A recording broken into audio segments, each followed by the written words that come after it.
This is the notes video for Chapter 21, New Renewable Energy Alternatives. Chapter 21 starts with a case study about Germany.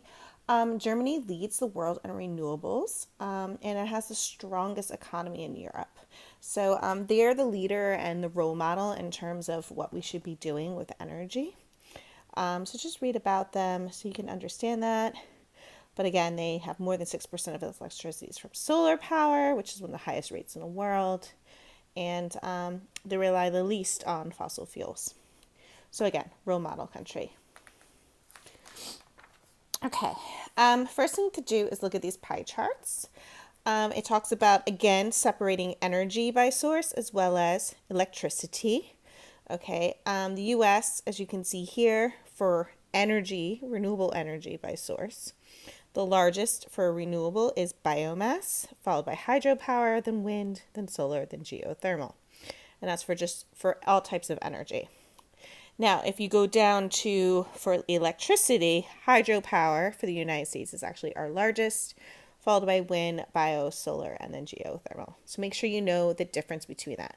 So the largest energy source is biomass due to ethanol, and the largest renewable source for electricity is hydropower in the United States. Okay. So how can the governments promote renewables? First thing we need to do is fund research and development of renewable energy sources and types.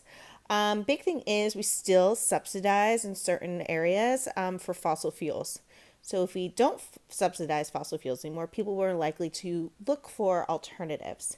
Instead, we should have subsidies for solar, wind, hydro, geothermal, etc., biofuels.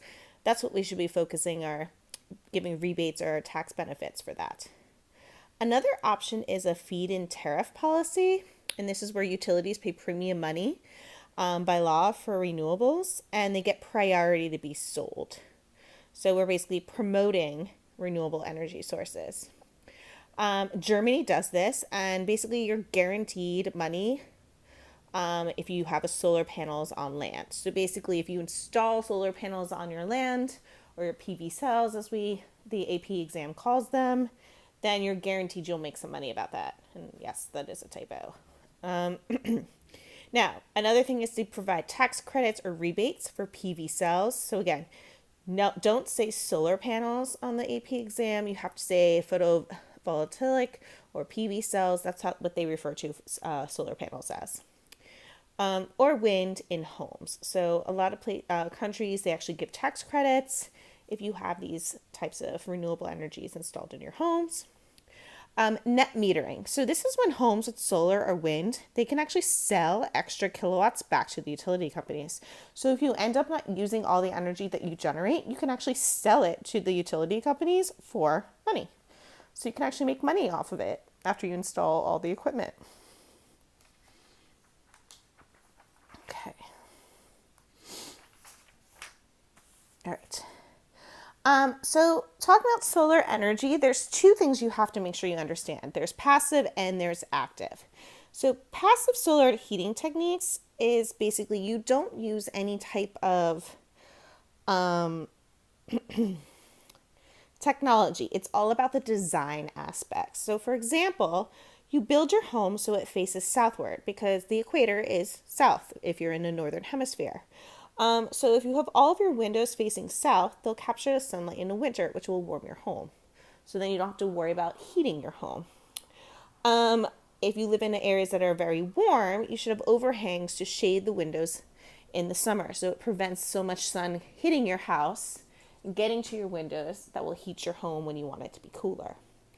Another thing you can do is using heat absorbing construction materials. This is mostly for colder climate areas, so bricks, or they actually make homes with straw insulation. So it's almost like cubes of straw that they put inside the walls that absorbs heat. Another big one is by planting vegetation, and they serve as a buffer zone. So they actually help keep your property cooler or warmer depending on what the season is. So this is why a lot of people actually enjoy having trees around their homes because it actually acts as an umbrella or So it shades the home and they absorb all the heat versus your house and your roof absorbing all the heat. So those are all passive examples. Now, and here's a photo to describe some of those passive examples. Now, active solar is when you use solar collectors. So a solar collector is basically here or in this diagram down here. And they're installed on roofs. And a lot of times they're used to either heat your water, your air, antifreeze. And the reason why it's active is because the heat is actually pumped through your building. So as you look in this diagram here, you have your sunlight and it hits the solar collectors. And then the heat comes in and it goes into your water tank. All right, it mixes in, there's your boiler, and then it basically pumps your hot water to your tap, to your faucet, and then it sends back the cool water. So this is why this is active, and it's mostly because of this pump right here.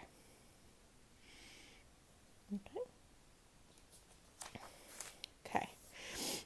Another big thing we talk about when we are specifically talking about solar is concentrating sun rays. So, for example, here is a solar cooker in India. Almost looks like a big, like, kind of cone metal fan. And these are actually portable ovens. So they basically attract all the heat and they actually can cook all their food right then and there. Another example is we have these power plants with turbines. And basically the sun's heat actually will boil the water and spin the turbines. So a perfect example of that is kind of this one here in Spain. All right, and these like metal panels here, they'll actually rotate depending on the time of the day and get the most concentrated sunlight. And the receivers, they're almost like mirrors, and it all beams in and then heats the water there, and then it spins the turbines to create energy. Okay.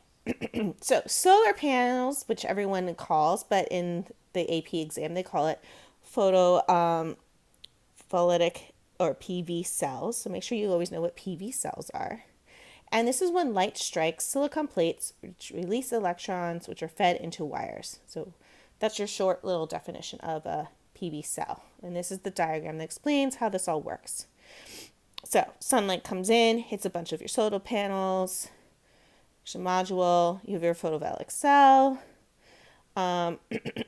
It's enriched with phosphorus, goes into different layers, and then electricity is generated. Okay.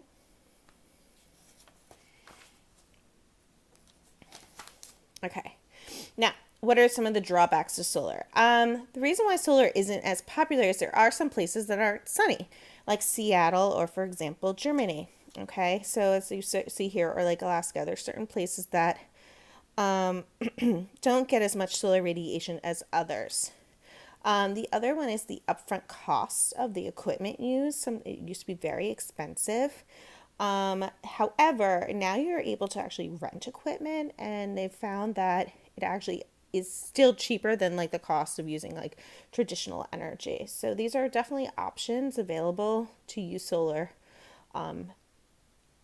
in your homes. All right. So solar power is actually is very fastly growing, but it still only supplies a small percentage of U.S. electricity. Basically 0.56% of all U.S. electricity is from solar power. Houses with PV on the grid are still connected to public utilities, and that's because they need that on-demand power that we talked about in the previous chapter. Sometimes you don't have always sunlight, so they're still connected to your traditional power grid so that as soon as they plug something in, they do have electricity as a backup plan. All right.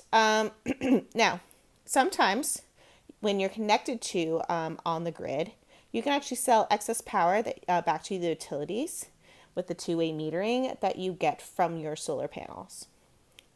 Houses that are off the grid, they have to have a battery system to store power for nighttime. So when they don't have, if they don't have this backup system of being on the grid, then they need some sort of backup generator to support them at night when they are not getting energy from the sun. This off the grid system is great for rural areas where connecting to the grid is very expensive. So they are still using some other source of energy, even though they are trying to run on solar. Okay. The next type of energy we're going to talk about is wind turbines. Okay. And contrary to what our current president said, they do not cause cancer. So wind turbines are pretty simple to explain and function. They have a generator in the inside, which rotates due to blades that are attached to a gearbox. And yeah, that's basically all that it is. So super simple on how that they work. All right. As you can see here, China leads the world in the largest percent of global wind power. And the United States is actually number 2. However, in terms of how much proportion of it, Denmark is the winner, as you can see here. Okay, so wind generation as percent electricity consumed, Denmark uses the most wind energy. Now, another example of wind energy is offshore wind. And this is actually the best type because it's the most consistent. However, a lot of people don't like it because if they go to the beach, they don't want to actually be looking at this. So it's not attractive to them. However, offshore wind is the most consistent form of wind energy. So some other drawbacks of wind. Sometimes it's just not windy. Some places aren't windy at all. Okay. So as you look at this map, it shows you certain places that really don't get a lot of wind and places that get a lot of wind.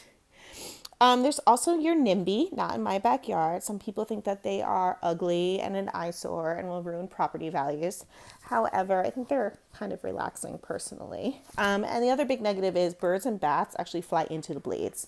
So this is for, especially in certain areas, you could be endangering vital organisms. Bat populations are already on a decline and they're vital to our ecosystems. So that's the one negative about windmills in terms of that it could potentially harm populations. All right. The next type of renewable new energy we're going to talk about is geothermal. And this is when groundwater is basically heated by magma. Geothermal energy is used to heat homes or buildings. And basically steam actually spins the turbine to form electricity. So if you look at the figure down here, it shows you how a geothermal plant works. So here's your magma that heats up the groundwater. Then wherever there's natural fissures in the ground, that's where the steam pops up. So your steam comes up here, spins the turbines, generates energy, goes into a cooling tower, and then is released. All right, now, for the most part, geothermal is renewable.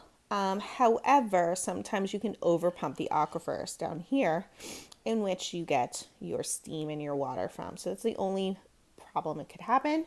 Also, it produces a little bit of hydrogen sulfide gas, which is a greenhouse gas, but not a lot. It's much better than using coal or petroleum. Iceland leads the world, and that's basically because Iceland sits on top of a volcano, so they have pretty much unlimited amount of geothermal energy. Okay, so here's a picture of Iceland and how their plants work. Another big thing you need to know about is the ground source heat pump, and what goes on here is that in the summer, they actually have these underground pipes, and it naturally gets cooler.